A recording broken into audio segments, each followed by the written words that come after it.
یہ جو حدیث میں آیا ہے کہ اگر کوئی شخص نگاہ کو غلط جگہ سے بچا کر اللہ کے لیے اس کو محفوظ کرتا ہے تو اس کو اللہ تعالیٰ ایمان کی حلاوت عطا فرماتا ہے. وہ حلاوت جس کے آگے گناہ کی لذت کوئی چیز نہیں، وہ حلاوت اللہ تعالیٰ عطا فرما دیتے ہیں کہ اپنا دل میں اس کے دل میں جا کے اللہ تعالیٰ بیٹھ جاتے ہیں. اللہ تعالیٰ کی محبت پیدا ہوتی ہے، اللہ تعالیٰ کے ساتھ تعلق پیدا ہوتا ہے.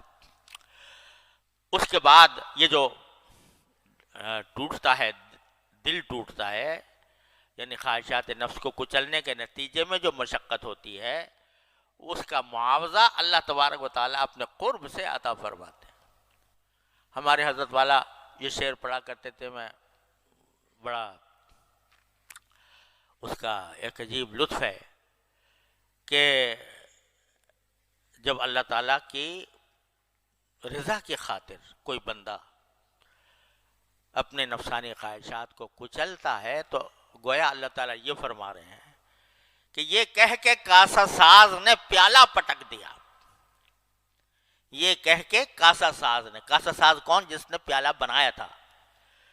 یہ کہہ کے کاسا ساز نے پیالہ پٹک دیا کہ اب اور کچھ بنائیں گے اس کو بگاڑ کے. اب ہم نے بگاڑ دیا لیکن بگاڑ کر کچھ اور بنائیں گے. کیا بنائیں گے؟ وہ دل بنائیں گے جس میں ہم جلوہ افروز ہوں گے. وہ دل بنائیں گے جس میں ہماری یاد کا بسیرا ہوگا.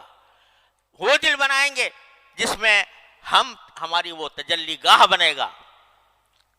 اس لیے توڑا ہے دل کو، یعنی دل کی خواہشات کو توڑا ہے، اس کو کچلا ہے. اس لیے کچلا ہے کہ میں اس کو اپنی تجلی گاہ بناؤں گا، میں اس کو کچھ اور بنا دوں. اب اور کچھ بنائیں گے اس کو بگاڑ کے. تو اللہ تبارک و تعالیٰ کی محبت دل میں اس طرح پیدا ہوتی ہے. میرا بھی ایک شعر ہے کہ یہ اللہ کہ درد دل دے کے مجھے اس نے یہ ارشاد کیا. درد دل دے کے مجھے اس نے یہ ارشاد کیا، اب اسی گھر میں رہیں گے جسے برباد کیا. اب اسی گھر میں رہیں گے جسے برباد کیا. برباد کیا کہ خواہشیں آ رہی تھیں، مزے کی خواہشیں آ رہی تھیں، اس کو ہمارے حکم سے اس نے کچلا، ہم نے اس کو برباد کر دیا. اب برباد کر کے اسی دل میں رہیں گے، اب اسی دل میں رہیں گے جسے برباد کیا. تو اللہ تبارک و تعالیٰ کی طرف سے یہ انعام ملتا ہے اپنے بندے کو جب وہ اللہ کے حکم کی تعمیل میں اپنے خواہشات نفس کا